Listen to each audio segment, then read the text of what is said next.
Hello, esteemed club members, and welcome to the episode. Before we get into things, I thought I would just pop on and do another content warning for you all. This film has a lot of very difficult subject matter that includes scenes of extreme gore and violence, extreme sexual violence, and infanticide. As such, we do discuss these topics in the podcast, but I wanted to give you a heads up in case these were topics you wish to avoid.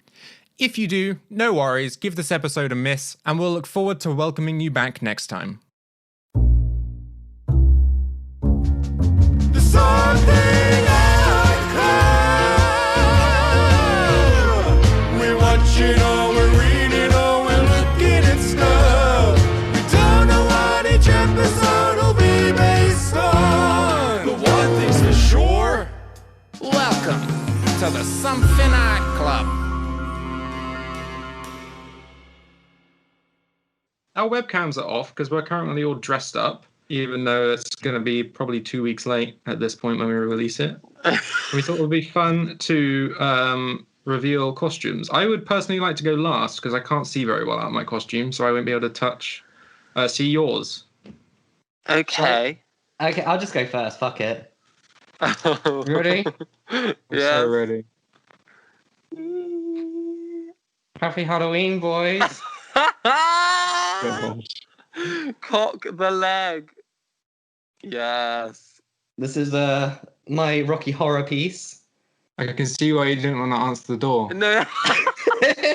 Yeah, I have a dressing gown, but you can still see fishnets and tights. I probably should do a stand-up. I think I stand up. I even got like... Oh, hell yes. You spent money. I'm ready for the strip club. Oh, mine is nowhere near as polished as that. I should also add context that I've always wanted to go to the Rocky Horror show, so this was kind of an investment finally for me to just get an outfit to go see Rocky Horror in. And this isn't your first pearl necklace, is it? No, this is bitch, please, this is my 5th necklace. Wow. Okay, I'll just show mine because it's very anticlimactic in comparison. Where am I? Oh, you're Nightmare Before Christmas? Yeah. I can't see your camera. Why not? I don't fucking know, Ryan. Turn it off and turn it on. Okay. Have you got contacts in as well? Me? No, that's my glasses underneath. Why can't you see me, Joe? What the fuck? Well, that's actually an issue because I'm the one recording. Dan, you look fit though. Thanks, man. This corset's really tight. Did Lex enjoy pulling it in? No, this is the sad thing. So Lex did my makeup and she had to go. So I just literally got dressed and ate an oven pizza by myself watching an episode of Simpsons. Dressed like this, and my dog's just looking at me. Oh, you got a background. Can you see me? Not yet. Are you green screening yourself? No, but I think my costume may be an issue for the camera. Can you see any lights? Red lights? I can see a red light. I saw a flicker then. Whoa! I can't believe it. It's John Cena. Da, da, da, da. Holy Christ. That is an intense costume. I love how the camo actually works. You've got stealth gear on. Am I facing the laptop? Go slightly to the right. There. Yeah. Hello. I'm any extra from any modern warfare film. I live. It's quite scary. That's a cool little bit of Is that actually real night vision? Yeah, bitch. My Modern Warfare 2 special edition night vision goggles. That's pretty vintage now. Yeah. Looks cool though. I can't see very well, so it is turned on. I'm gonna have to take my mask off for a little bit because my glasses are fogging up. I was just pulling out my fishnets. You're pulling out your fish? I'm pulling them up. They keep dropping down. I bet they do. Right. So, God, I can't see shit. I don't can do the whole thing with that on. That was the aim. I'm gonna do it. So, Dan, why did you pick Man Bites Dog? I don't know after I watched it. Yeah, Christ. No, there is a genuine reason. So I've heard of the film a long time ago, and it just like the premise is all I knew, and from that it just sounded quite interesting. I knew that it was kind of a disturbing piece of cinema, and I like that. So it was kind of the other reason I wanted to watch it, and it did sound cool, and I like just the whole premise of it was kind of an interesting one because I don't think I've seen anything like it before. I agree. I chose it. I will say, like, it's a film that I've always wanted to watch with you guys because I feel like you're the right people that would enjoy it. Maybe. What are you trying to say? I enjoyed it. Yeah, no, I oddly did. I found it fucking funny at times. That's something to talk about. The funny, the humour, definitely. I was really upset because I watched the trailer years ago, or a while ago, probably years ago now, and a lot of the funny bits that like I knew that like the things I already had seen in the film were like the funny bits, and that was mostly in the trailer. So like watching it again in context of the film was like, like that's that classic thing where you see a film that looks hilarious and then you watch it and it's literally like all the funny shit was in the trailer. Yeah. Like maybe that was kind of on purpose to lure people in. Yeah, I probably 100%. Because I mean, if you showed like the other half of that film in a cinema, like trailer thing, then I don't know. I probably still would have gone and see it, but I don't think that they would have. Some of the scenes would have made into the trailer, probably. Like, I think there's only really like 2 scenes, really. Yeah, the majority of the film wasn't that bad. No, yeah, I think it's just the way it was made because it felt so real, like genuine. I guess like a documentary. It's a very visceral film. Yeah. There was really interesting. So I don't know how like we talk about this without going into spoiler zone as such. Well, we can just talk about like general themes, the way it was shot, the format is very unique, stuff like that. That's cool. I would say like one thing I really picked up from the film, in terms. So obviously anyone would approach this film would know it's a violent film. The lulls of him talking, really like. I felt like when he was going like super deep and just like reading poetry and I don't know, like lamenting or whatever. I just wanted it to be over and I wanted to watch more people die. Oh my god. That's like a thing I took away. Like I was just bored of those bits because I was like, oh, can we go back to when you were like killing people again, please? So should we do a general?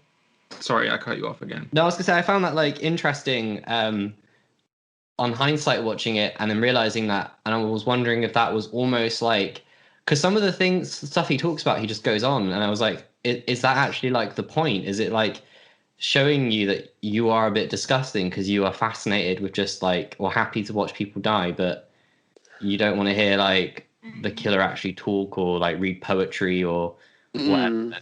Because that's the thing as well. Like he obviously is monstrous in what he does, but he obviously likes poetry. He's musical and artistic, and it's like he's multifaceted. It's not just as black and white as you think. Yeah. But yeah, it's interesting because the film is black and white. Oh yeah.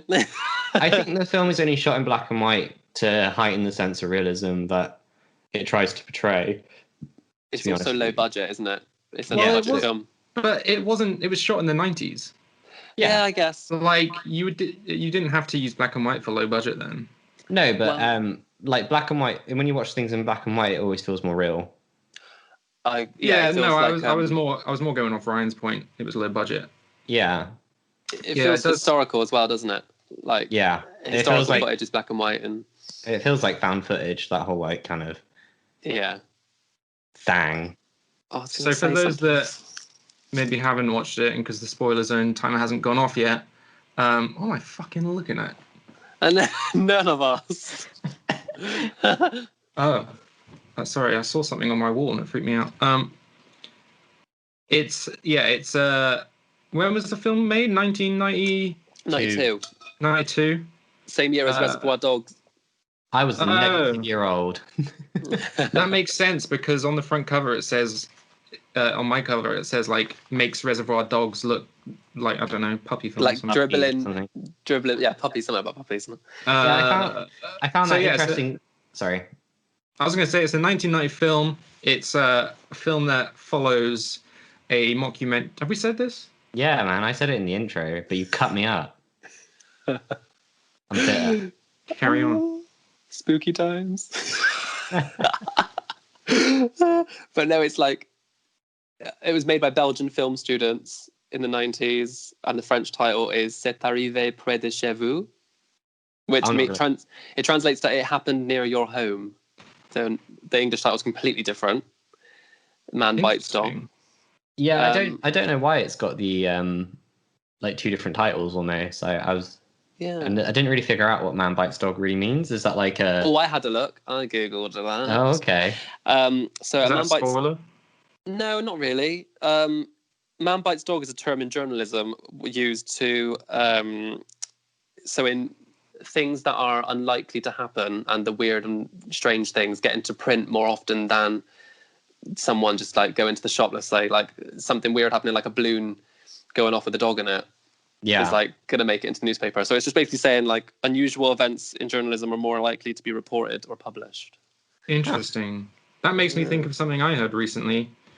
There was an uproar about a bunch of all those fucking birds with the feathers. Seagulls? Not them, no. No, it could be any- Ostriches. Yes, a bunch of ostriches in a town. There was 5, and they've been making an uproar, and half the town wants to get them killed, and half the town wants to keep them there. Anyway, carrying on with the film. Yeah. Well, how the fuck do you know? Like, that's such a random bit of trivia to know about today's current affairs. I was driving back from Cornwall, and it was on the fucking radio twice. Oh. Wow. I know. Fair enough. That is sure something. So the film was set in France, right? Yeah. Yes, I think so. It's like a small... I wonder why Belgian students chose to set it in France. Maybe it was in Belgium then. I'm not sure because obviously they speak French in Belgium. I didn't want to ask that question because I didn't know, but thank you. Yeah, they speak French. I'm so glad that one of us is literate and educated. Oh, barely. Like I think it's French and Flemish and some other. I think it's a German. I'm not sure, but they speak. Okay, it might be in Belgium then. Maybe. But What was I going to say about the title? What do you think the title means then? Because I just circled it and it happened near your home, and I was just like, I think it just means it's like it could be anyone you know. Yeah. Like there could be someone you know who's done something like this. I think it's kind of the whole thing's kind of the guy next door, as it were. Yeah. To make you scared. Because he's got a family that are featured quite heavily throughout, and like they aren't aware. I don't think that's a spoiler. So it could just be in reference to like that and what they wanted to maybe portray, I guess. Yeah, fair enough. I like that. Oh, I didn't really get the attempts to humanize him with those scenes, though. I don't know. I think I did. Maybe just because it was like, well, like the title has given it more context in my head, but like it made it obvious that this guy had like the secret life, and that it's not some weird universe where people know he does it and it doesn't matter. I guess it gave context to the world he's in, maybe. And it's like people know him but don't know he's doing this horrendous shit because it is horrendous, and it's not some like weird different moral land or something. And I think it made a statement of his character that he's very good at hiding this shit. Yeah. You know what I mean? Definitely. Because he's intelligent. Him reciting poetry and stuff shows that he's not just a simple guy killing people. He's methodical and smart enough to avoid being caught and stuff. Yeah. And yeah, he's got a lot of opinions. Like I wrote down, he talks about race, aesthetics, society, poetry, music. Yeah. I found again, like that point I made about kind of when he was like talking about things and even like the uncomfortable topics. I don't know if the race thing is a spoiler zone. I guess I think it's on the cover. It says on the back it contains racism. Like his open racism again was like, I felt so uncomfortable watching him talk about it. Yeah. But I didn't feel uncomfortable watching him kill the person. And I didn't know weird, what that isn't said it? about me as a person and like myself, like my mindset. Like it was like the entertainment value of that like violence was fine to me to watch, but hearing even in like a film in a fictional context, like someone being so like disgustingly racist about like a human being and like whatever, it was just really, I felt so, I couldn't watch the screen at points. I was like, I just don't want, like I felt like if I was watching it I was agreeing with it almost, you know, like I just wanted to be like, we go back to when you murder people again, please. Like That's something to talk about, definitely. Because like you think- said, you watched it and you were agreeing with it. I gotta save it for the spoiler zone, but that sort of comes up later on. I gotta take these the fuck off. My head's hurting. Yeah, I took my mask off. I feel like you were going to give yourself a headache. I am so proud of your commitment on that face camo. Yeah. Just the white ears. Hello. I'm really fuck. cold. I have had to crack my heating up so high. Have you got heels on? I've just got slippers on. Oh, gutted. Do you want to see my slippers? Yeah. Okay, I'll do a sexy slipper rise. Oh, wow. I'll slip one off. Oh, I think my dog's taken one. Well, this is one. Smart. I think my granddad's got the same pair. They are from a popular supermarket chain. Okay. Is my costume creepier with the night vision goggles off? It's creepy Yeah, both it's- ways. If you just like answered my door like that, if I answered my door and you were just like that, I think I was in for a rough night. Yeah. I'm Thank God. low-key excited to have a camo one of these though. Did you buy this? Is that what you bought for the? I bought the poncho and some green face paint because I already had black face paint from when I dressed up as a black metaler. Fair. As a what? A black metaler for that video. The where video. I Yeah, throw up yeah, blood yeah. and stuff. Your corpse paint. Yeah. Anyway, back to the thing. I think as violence is very readily available, whether in real shit online that you stumble on or just in films and video games. So I think generally as a culture we're less shocked by violence nowadays. Yeah. Whereas especially given the current climate, racism is very raw and very prevalent. And I think recently, because for those that are listening far in the future, we recently had the death of George Floyd, which obviously sparked a huge movement in the Black Lives Matter community and across the world. So it's a topic that's still very fresh in our heads. And so, yeah, I think maybe, I don't know, it's weird that we're so normalized to violence, but I know I am. Oh, yeah, same. Because watching that film, there was one scene which was a bit too much. But the rest of it, I was like, I've seen worse than this in other films or in other TV shows. So. Yeah, like the actual level of like violence is. I mean, I know it's like again, you've got to take it for its time and everything as well, because you know advances in like cinema making and all that kind of stuff come into play. But yeah, the violence was really watchable. Some of it like really comedic for me as well. Oh yeah, definitely. I think some of it was done for comedic effect. Yeah. I've got to talk about one of them, but I'll save that. I wonder if it's the same one. Like there was one particular one that I was just absolutely like crying with laughter watching. Well, I don't know. I hope it's the same. But I Yeah. think, what I'm trying to think of what was kind of in the cinema around that sort of time for violence. But I was thinking like Hellraiser is obviously late 80s, but that violence is done in a kind of supernatural way. It doesn't feel the same. This It's is done fantasy more, isn't it? This feels like Yeah. it's like a documentary, so it feels like it's actually happening, so it makes it worse. Yeah. How long's the spoiler zone going? It's been a while. Oh, I'm gonna have to just disrupt something a second. Do you know? Just seeing Dan walk off in his fucking. What's funny is my Face ID isn't working because of my face paint. Oh, wow. Yeah. That's a clean kitchen. I feel so sexy when I walk in on camera. You look good. Thanks. We have 6 minutes on the spoiler zone. Okay. Let's just be quiet for 6 minutes then, so we can just talk spoilers. I'll look at my list and see if I've got anything that's not spoilery. Yeah, I think the problem with most of my things I picked up are essentially around the spoilers. Yeah, exactly. I agree. Oh no. What do you think of the music? I don't remember the music. Yeah, I didn't either. Do you remember there was that like weird flute recordery kind of music he's playing in the apartment at one time? Yeah. Oh, yeah. And it kind of there's sounds the quite scene- happy and Well, that's the thing. There's a weird, I can't think of the word, contrast, isn't it? Because there is a lot of funny and sort of good vibes at times, yeah. mixed in with the sudden shock and horror of violence. Mm. Oh yeah. The gun sounds and stuff was so, like, the cuts for the violence and like because all the like murders were like montaged as well. Yeah. I guess like to progress the like documentary, like the time or whatever. And I found like those cuts were so like punchy and like awakening. It was horrible to like.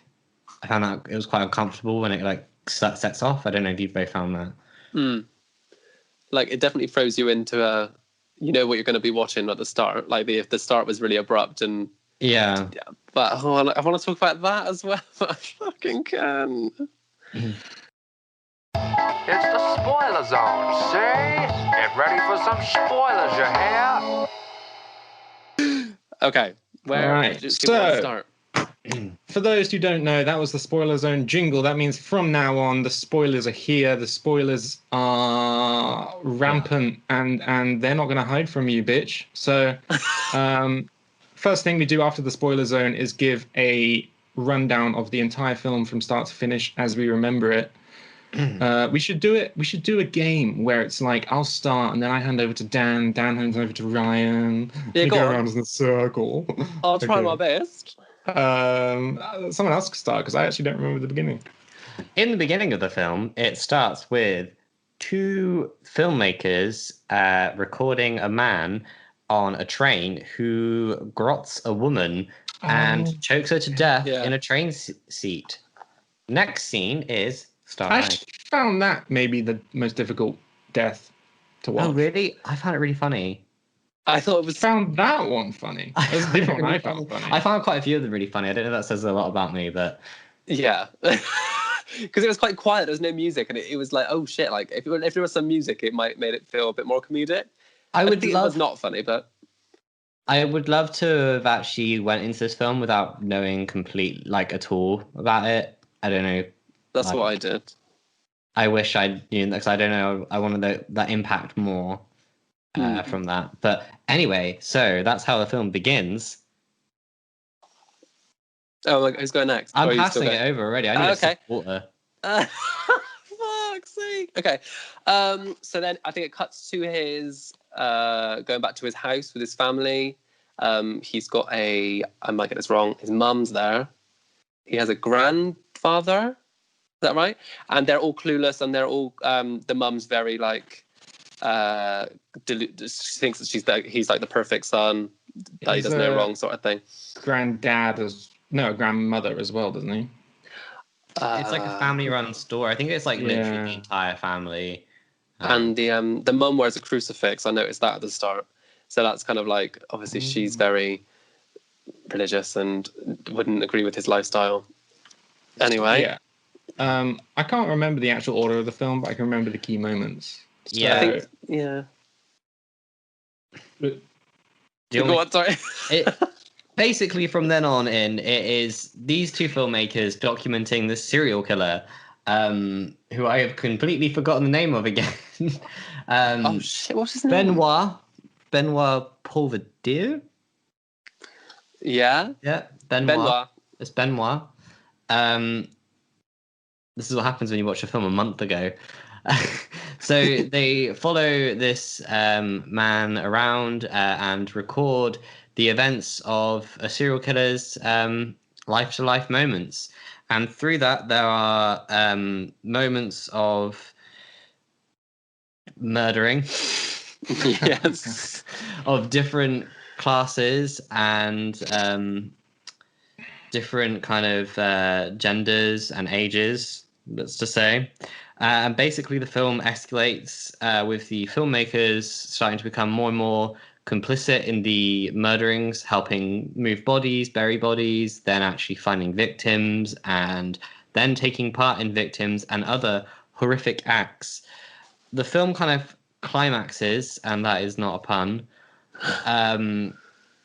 It's jokes.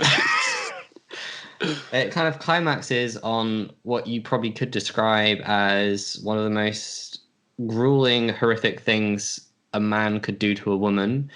And that is a gang rape scene with the entire crew and the serial killer. Taking part. Sorry? Taking part. Taking part. And then... They disembowel her as well.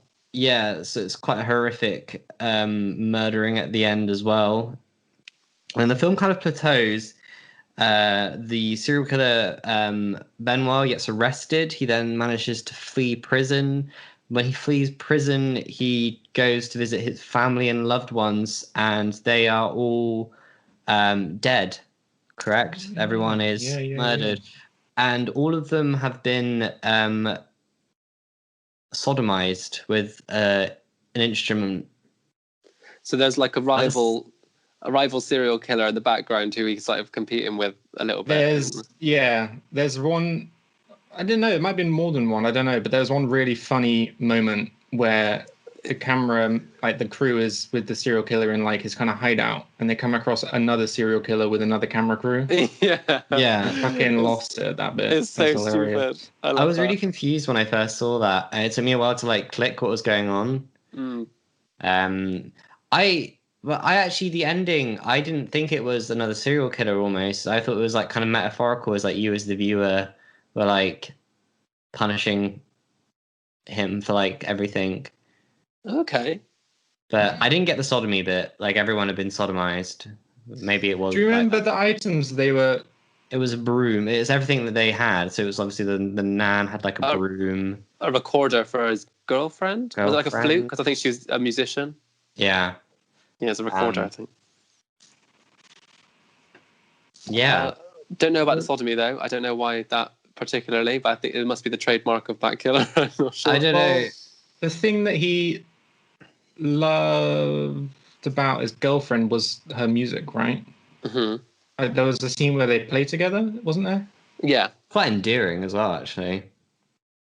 And like, there was a moment in that, and like moments throughout, where you can really see just like, this guy is a fucking asshole. Like, obviously he's a piece of shit because he murders and rapes people, but like, even when he's not in that mode, he's still an asshole, because he was like, she played like a note flat or something, and he was like, he got super pissed off at her and was like just a total prick to her.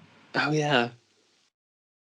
But yeah, are they like things, were they items that he appreciated about those people? Was it like potentially? Yeah, just to rub salt on the wound a little bit more. That he's lost them. Yeah, I guess. There's that scene as well where he goes up to some kids near the start and just, I think he just like gives them a ball, or I don't know what he does, but I was like, he's going to kill these kids. See, no, they have a toy gun. So actually, I was going to say, that's it. We should go from the beginning of like the events and how it escalates, because that is like one of the first like real like tense moments that I remember feeling in the film. I think it's literally after. So in the beginning, where he obviously kills that woman, he disposes of the body. There's like a kind of skit about how he disposes bodies.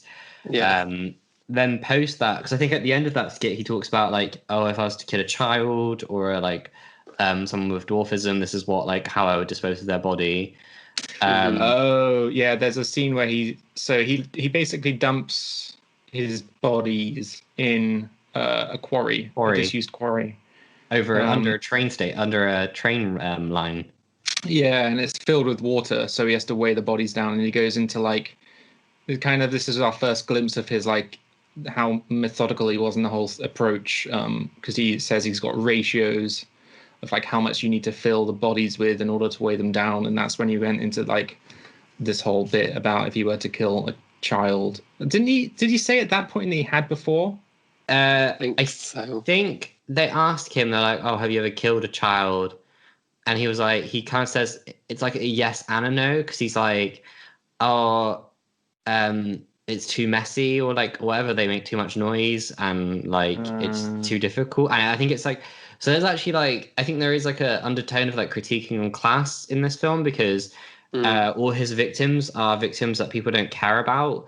And then when there's like a kind of moment where they want more like visceral killing or something, don't they? It's like one of the guys say like, oh, why didn't you like basically target someone in the suburbs? And he has like a whole... They kind of dare him to do it. Yeah, but he's also like too proud to like not go along with the like. Yeah, he's like, well, I can do it. I can do it. But it's almost like I don't want to do it because people will care. Like, and also it's because like the people whom no one cares about, he's less likely to get caught because they won't be discovered for ages. Yeah, I think that was the idea behind it. But he also we should say the motivation behind all his killings is money. Yeah, I was gonna say that. I think he says like he doesn't kill unless there's money involved, because after each killing he goes around and finds all the money in the house. He also says that he targets postmen to intercept mail. So he always, there's like a thing of like how he like does his week to week, and it's like, oh, on a Monday I kill a postman, I find out where all the old people live, because like I look at the mail and I think he like looks like bank statements or whatever, and then he goes to those people's houses and then targets. Totally missed that. Yeah, it's like I think he kills like, he tries to kill a policeman at the end, doesn't he? Postman. And that's how it kind of like, that's how he ends up in jail, because he has a broken arm from... Yeah. How does he break it? Oh, it's the fight, isn't it? Yeah. There's that boxing match. There's a fight with the postman, and the postman gets away, and I think the postman's the one who dobs him in. Yeah, because they had like a full look at his face and all that, and he like managed to get away. I was gonna say the scene I actually found like really hilarious is the woman the old lady who he gives a heart attack. Yeah. It's so sad but also really funny. Yeah. He knocks on this old lady's flat and pretends to... She obviously sees the camera crew, so he's like, yeah, we're doing a documentary about old people and their loneliness in these high-rise buildings. And he goes in and she's like, oh yes, come in, dear, come in. And they go and like sit down next to it, and then just halfway through him being like, he's like, okay, darling, so yes, we'll talk about this. And then he's like being really nice, then just halfway through he just goes, what? And she just keels over. He pulls the gun out. He does it. He like pulls the gun out and puts it to her head, does he not? Oh yeah, he does. He just like shouts bang with the gun, and then because he like notices that she has heart medication or something on the tape. Yeah. Oh, it's horrible. Yeah. There's another bit with an old lady who strangles. It's like, I think it's done in a montage real quickly, but her dentures fall out. Yeah, as he's doing it, and it's just like, it's really like, it's like a proper mistake in the film or something. Like it's just like, it's funny, but it's not. But the whole film is like that. I think it's just black and comic, isn't it? I think obviously we're gonna touch on that particular scene that we're darting around. I think like I was in like highs and lows of enjoying the film, and I got so I actually didn't watch it in one sitting. I watched it in two. So we mentioned earlier there is a gang rape scene.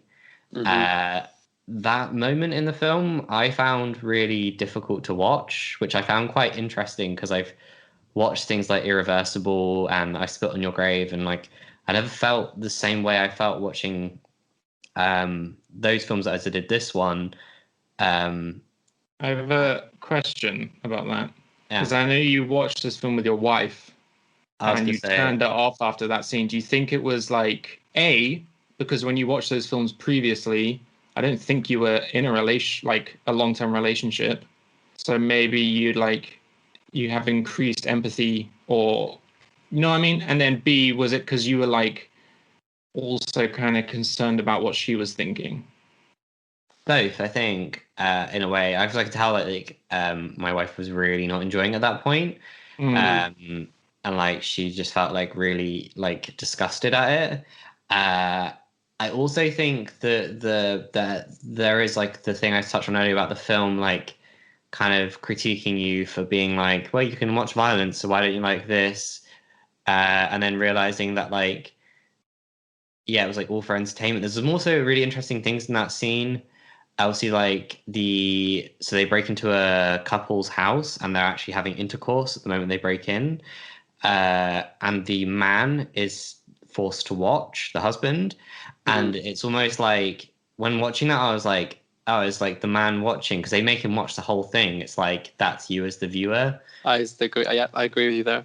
I Good kind of point. like had that, and it just went on for a long. It felt like it went on for a really long time, but I don't think it was that long. I think it was also just like there was. I mean, it was acted well because they really seemed to be enjoying themselves and like not caring about the consequences. And I was just like, it was very. It was like the first moment I actually saw. Interestingly, Benoit and like everyone as like just completely dehumanized. Yeah. Is that the right term? Like they're like actually like monsters. Yeah. Primal and gross. But like it's weird because the filmmakers are characters in the film, and those characters are obviously fascinated by violence. That's why they're doing the whole documentary. Yeah. And I think we're seeing what they obviously want us to see, but the violence, they're obviously enjoying it, and that the camera kind of lingers on like the body, for example, and I think that's you're sort of seeing what they are thinking. I don't know, does that make sense? There was a lot of silence after that in the film as well. I felt. Yeah, it was quiet. Just the scene afterwards where it shows the woman disemboweled on the table and the man in the sink like chopped up to pieces. Yeah, it was a bit like I was like, okay, I'm gonna watch something happy and go to bed. Maybe I actually felt really depressed after watching that film for a couple of days, and I felt really bad because I know I watched it first, and that's why like I felt like I had to message you and be like, guys, I think I fucked up. No, for me, like it was a brutal film, but it's nothing that I wish I hadn't seen. So I don't think you need to feel bad in that way. I think it's a good film because there's a lot of like even now I won't forget it for sure, and like I still think about it and like the things I said about like how I feel like with the racism and like that being like a critique as well, and like making your brain like me thinking about it in hindsight, I'm like it kind of made me reassess like what I think is okay almost like in terms of like, digesting media, I suppose. You see what I mean? Like, yeah, I don't know, because obviously the film's meant to be a mockumentary, so it's like, okay, this is real life, and I didn't feel disgust or any like discomfort watching people get killed at all in that film. And that's the main thing that I keep thinking about, and I still think about. I'm like, why didn't I feel uncomfortable watching? I honestly think it's because like honestly, we probably see someone die in a piece of media every day. Yeah. Whether it's in video games, and it's even just like fucking Mario where you jump on a toadstool or something. You still see stuff like die like so much. So I think we're just so dehumanized to it. It's just part of life, isn't it? But obviously graphic violence isn't. Like in our everyday lives, but it's kind of something we expect. It's in our games, it's in books even. Like, but it's almost like violence is I don't know what I'm trying to say. I'm trying to like bring it back to how the filmmakers are like complicit and become complicit, and they partake, and it's almost like, are they comfortable doing that because they're behind a camera, and violence on a screen isn't the same as that's a good point. Violence in real life. It's also like a kind of a statement on mob mentality and how like humans are very good at lowering their morals if they see someone else do it first. Yeah. 100%. And humans find it very difficult to go against the grain. Like there was like some study I read where there was a woman who I can't remember what happened, but she was like, it was all set up, and she she was an actor, and she, I don't know, like say she just fell over on the street or something and started crying, and just like no one stopped for her. But then they did it again with like another actor who came along after she fell over, and then the actor went over to her, and then like loads of people started to come over after the actor went in to help. So it's like humans are really scared of breaking the grain. So like it could have been that maybe all the film crew were actually really uncomfortable with it, but were going along with it because they didn't be the one person to say this is fucked up. And that's something I like. After I read that study, it's something I always try and keep in mind, because there are moments where I'm like, oh, I wonder if that person needs help, but then I feel myself like being a bit scared to like go and ask, because they might be like, oh, get lost, or like it might be embarrassing or something. So I try and always keep that in mind, that it's actually a really hard thing to do, to like put your neck out, especially in public. Definitely. So that's always something I try and carry, knowing that it's hard. So if I feel that, then to not like succumb to just being another person that ignores someone who might need help. No, fair enough. I think that the film crew at the start are quite remorseful. Like I think their friends, like one of the, I don't know if it's the guy with the sound guy. He gets killed by accident, and they're remorseful at that at first, but then they kind of get over it really quickly.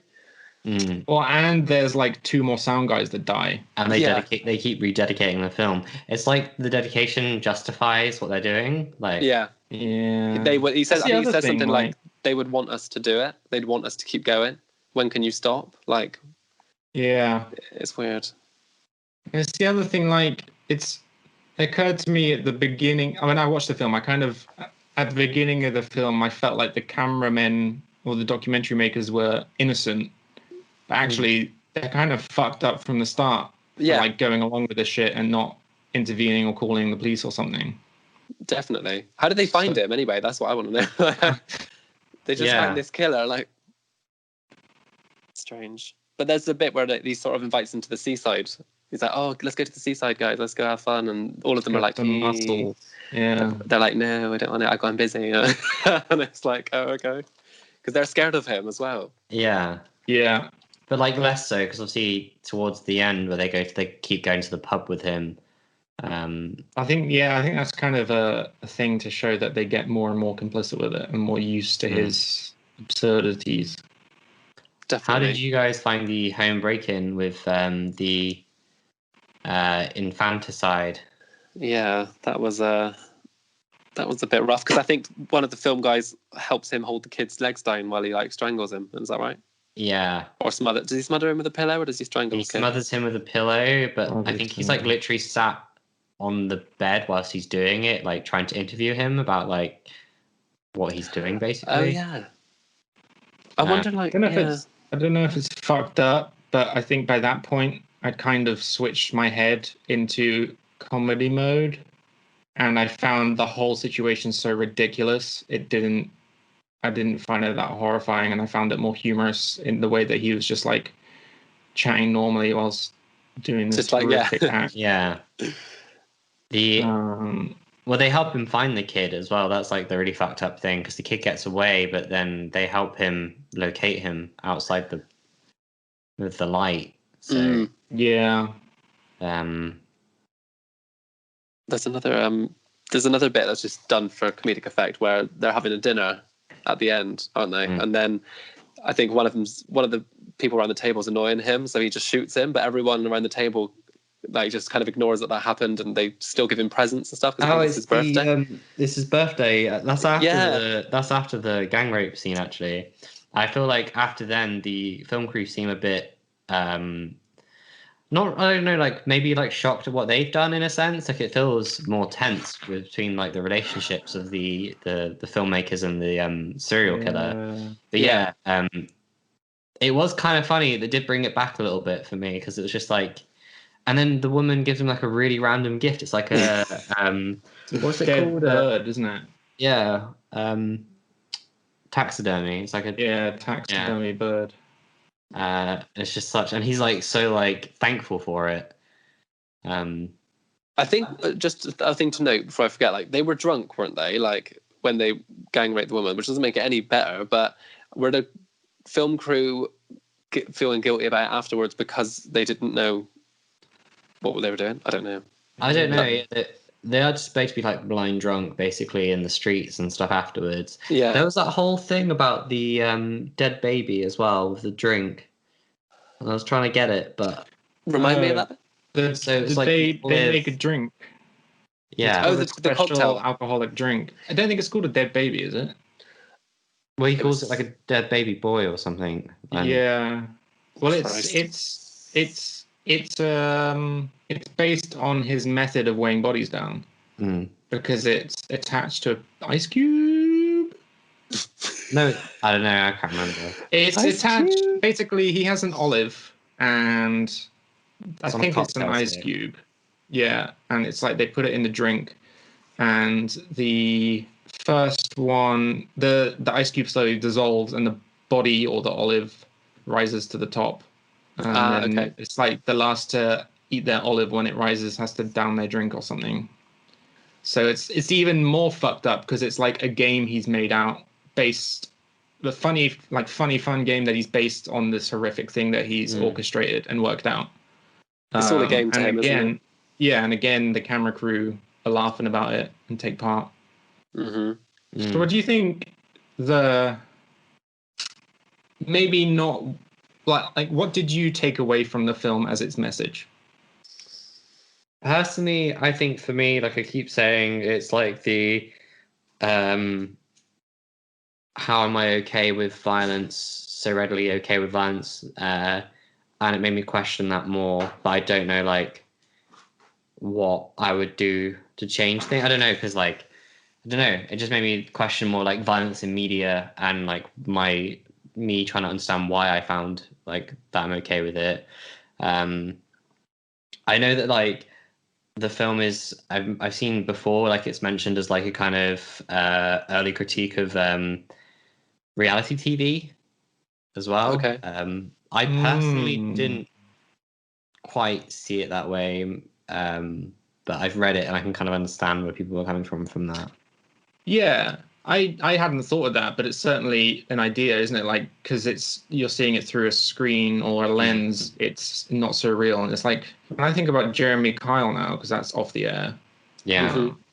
And like, I was aware of it at the time when you watch it, but like, these people are just being taken advantage of. Yeah. But it seems Definitely. okay because it's on a TV show, so it must be okay. And it's like edited in a way that makes it kind of funny, montages and like the kind of outrageous moments are elevated through that medium as well. Mm-hmm. Yeah. What kind What of about- reality TV was around in early 90s then? Well, 'Cause that's I the know- thing. It's like a critique on the rise of like reality TV. I think is what I've read about it before. Yeah. Or like the concept of like this being a thing that people are going to be okay watching like the day-to-day lives of like everyone. So like Yeah, that's I what guess it that's essentially that's how the film is portrayed, like started off as. It's like, is this the day-to-day life of someone that kills people? and in a way that is what people are doing now. Like we're watching crime documentaries on Netflix about serial killers, and we're just fascinated with. Yeah. We wouldn't go around filming an actual serial killer, but we're safe behind our screens. But we still have the fascination there. That is actually an interesting point as well. Like, yeah, like I would happily watch any like documentary series on a serial killer and like the aftermath of everything. Can I'm fine watching like seeing like the images of like victims and or like evidence or weapons used. But yeah, like the real idea of seeing the serial killer do that is, I mean, it's even like I can't think of exact things, but I'm pretty sure like I've seen footage of like in documentaries of like, you know, like the moments before someone is killed, etc. Yeah, like on Like CCTV those and every moments, stuff. yeah, and like again, like it's uncomfortable, but you want to watch it, and that's really messed up. Because we're find it- fascinated by the unusual, aren't we? I find it pretty funny that I know we haven't done many episodes, but this is probably the one where I've talked about the most deep and sensitive topics and we're all dressed like a bunch of cunts. I did for think yourself, that, actually. bitch. Got a pair of my wife's pants on. Poor Lex. Poor Lex. What about you, Ryan? What did you take away from it? I think, like Dan, just how sort of fine I am with extreme violence on film, but also how, because there are people like him out there, like just how dark human nature can be and how humans can follow and sort of become complicit, and because they're fascinated by dark shit, I guess.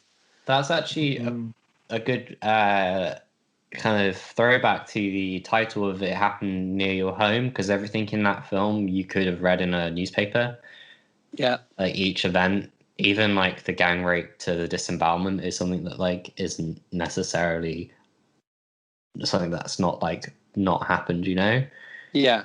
But if that was in the paper, we'd read that article. Like, oh yeah, you'd be straight there. Like, I want to know the details. Like, why are we so fascinated? Like, it's interesting because my wife hates horror, can't stand any tension, hates like obscene gore, but is obsessed with serial killers. I think it's the psychology of it, isn't it? Yeah, she's fascinated by it, but is only okay with watching it in a documentary setting. So she couldn't watch like a fictional recreation, kind of like. No. That's really interesting, actually. Yeah. I think humans are naturally fascinated by the extremities of what a human is capable of. And I think we are fascinated by the unknown and what we're attracted to, seeing things that we think maybe we won't see this in our lifetime otherwise, maybe. Like, so in a way that's a good thing, because it means we won't do it, maybe. I don't know, though. I'm not saying that's like, I'm just saying for other people, maybe that seeing those kind of things is the catalyst for the horrific events. Because isn't that, in the film he says like why he does it, and I swear it's because he witnessed death at a young age. It was because he was made to look at his. I think it's like different. Doesn't he compare a kill of his to a movie at one point? And he's like, they do it on. Yeah. I don't know. He's right though. I swear they go into why he kills people, and I still like it's because he was. I feel like I'd have written it down, but no, yeah, he seemed to have a really good family life, didn't he? Yeah. Did it say what happened to his dad? I don't remember. Oh no! I would have written it down. I'm sure I would have done. But I think that he definitely said something like, "Oh, they do it in movies, so why is it different in real life?" I think that when he has his gun and he talks about his gun, he's like, I swear he like compares that to like, the movies in a sense, like the movies. But I think it's dangerous to blame stuff like just people's actions just on the media anyway, because then everything will be censored and nothing will be allowed to be made ever again. Do you know what I mean? But the majority of us can watch stuff and not kill people. Don't quote me on this, but I think it's been pretty studied and shown that it's like crazy rare that a kid or someone who doesn't have this in him already will watch something and then that'll be the catalyst. I think it's more like they have it in them and they're fascinated by it, so watch it, and then it then escalates. So I think it's kind of something you have in you or you don't, and that doesn't mean from birth. It can mean maybe you're put through some really traumatic trauma as a kid. That's something I was talking about recently, actually, was like my wife was telling my parents, do you know about the Chris Watts case in America? No, I'm not familiar with it. The name doesn't ring a bell. Was it recent? It was 2018, 2019. Basically, a guy killed his wife and two like little girls. Oh, okay, yeah. Lex watched a Um, documentary on this. Yes, it's on Yeah, Netflix. yeah. The Killer Next Door or something. And we're talking about it with my parents, and we talked about how like I find it strange that what was I saying? I find it sometimes difficult to like weigh up morally how some people, if some people did that, they would be tried as like what's the phrase when someone isn't mentally well enough to be tried? It's like Insanity, whatever, like insanity clause. Plead insanity. yeah, but there's like there's a phrase. It's like Is it Latin? no, it's not Latin, but it's like they're not responsible for their actions because they're not in the Yeah. right. They don't have whatever it is. And I just like I sometimes find that difficult because I feel like as a human, someone has to have something so wrong in their head to be able to do those kind of things anyway. Mm. Do you know what I mean? I think it's Diminished brain chemistry, isn't it? Yeah. Diminished responsibility. That's what it is. Brain chemistry is weird, though, isn't it? Because there's like, people with normal lives that have done weird shit, and to some extent, I kind of feel like sorry for like people who end up killing people because it's like you must have something wrong with you that you probably didn't ever want, and you've been born with that. And obviously, I'm not excusing it or anything, but it's like that person's had a rough draw. Mm. Do you know what I mean? But I think we're all still, well, if we're lucid, we're all still able to know what's right and what's wrong. Yeah, but I feel like that's what I mean. See that. If someone's able to do that and be fine with it, they obviously lack that ability for one reason or another. And it's just like that human is very unlucky to have been born that way. So to some degree, I feel like a weird sense of empathy or something. It's a weird obviously, one. Yeah. It's confusing to my head because it's like, fuck those people. But also, you've been really unlucky to be born that way. Yeah. Or manipulated in a way where you feel okay to do that or something. I know what you mean. Like a lot of like any horrific act committed by someone, there is always like a side of me that's like, well, they must have had like some kind of like fucked up thing in the past or in their head, and like it's really sad for that human. But yeah, like at the same time, I'm always like, doesn't excuse the action. Yeah, no, 100% it doesn't. But yeah, it's like it's a difficult concept to like get your head around and kind of like battle with morally. I think. Yeah, I think ultimately, like even as humans, you always want to like blame something. So, and it's something it's difficult to talk about publicly as well because you don't want people to take it the wrong way and think you're like sympathizing with them or trying to like say it wasn't their fault or like you shouldn't feel bad for them or something. Definitely. What's our time check on this, by the way? We are at 56 minutes. Oh, fair play. Yeah. One last thing I noticed about the film, he had a vicar collar on at one point. Did you notice that?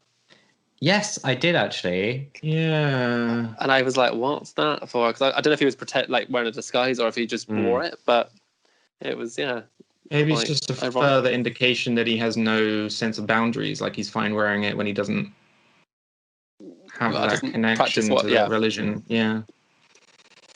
So Dan, what are we going to rate the film out of? Do you want to go like sound guys? How many sound guys do you rate it? Out of 3, because I think 3 sound guys get killed. Or is it 5? Yeah, 2 or 3, I think. I'll go for 3. I think, honestly, now I've had like a long time to digest the film, it's higher, and I would say if we're going out of 3, 1.75. And I'll let you choose what limbs of the second sound guy stay and go.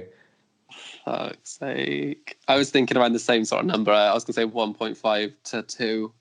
I when I first watched it, I was like, I don't know what the fuck I think of this, but it has been a good few weeks, and I've talking about it, I'm definitely seeing it in different ways. So I think I'll give it I'll give it a 2. 2 Hard sound film to- guys. A hard film to recommend to people. Yeah, That's the I've got it thing. on It's DVD in- and I'm thinking, like, do I lend it to anyone? Yeah. CEX Yeah. is just going to get 3 copies of that. Yeah. I think I'd give it a similar score. Like, it's a really interesting piece of media to discuss if you're one of those people who likes to watch strange things and discuss Extreme what cinema. they mean. Yeah. And if you're of the mindset where you like to sort of, I would say for someone who doesn't like to pick things apart and question why things are the way they are, it's probably not the greatest film to watch. No. But from an analytical perspective, it's a very interesting piece of media too. And for a Pick low apart. budget film as well, I think they did really well. I don't know about what their budget was, but it was a good piece of film. If that was Yeah. my first film, I'd be pretty proud of that. 33,000 USD. Fair play. Jeez. I don't know what the franc to dollar what's the word, conversion is. Oh, that's fuck all. Like, under $100,000 is ridiculous. 33,000. Yeah. It is worth noting that this film also won awards or an award when it was released Yeah. as well. So It Yeah. was it wasn't was it shown well. at Cannes? Sorry? Was it shown at Cannes Film Festival? Yes, I think so. It went down well. Yeah. I'm not too sure what the film festival was. I do have wiki right here, but I'm like reading on the side like, I know the facts. Yeah, you do, bitch. All right. Yeah. Well, should we announce? Sam has told us what the next episode's film is gonna be, and it is Jojo Rabbit by Taika Waititi. Taika Waititi, yeah. That's the Taika one. Waititi. Yeah. I haven't seen it. He reminds me of you, and I- actually, Joe.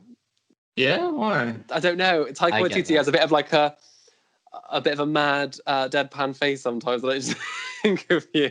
Oh, I When he- fucking love him. He's like one of my Mate. heroes. Well, He's the character nice. she plays in What We Do in the Shadows in the film, Oh. like, there's moments where I can see like Joe's face in it.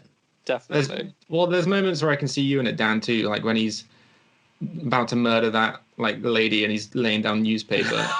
Straight down. I love that. Yeah. So I'm really stoked to see it because I haven't yet seen it, but I've been meaning to watch it for ages. So I'm excited about that. It's I've amazing. watched it twice already. I've seen it once, Yeah. but I love it.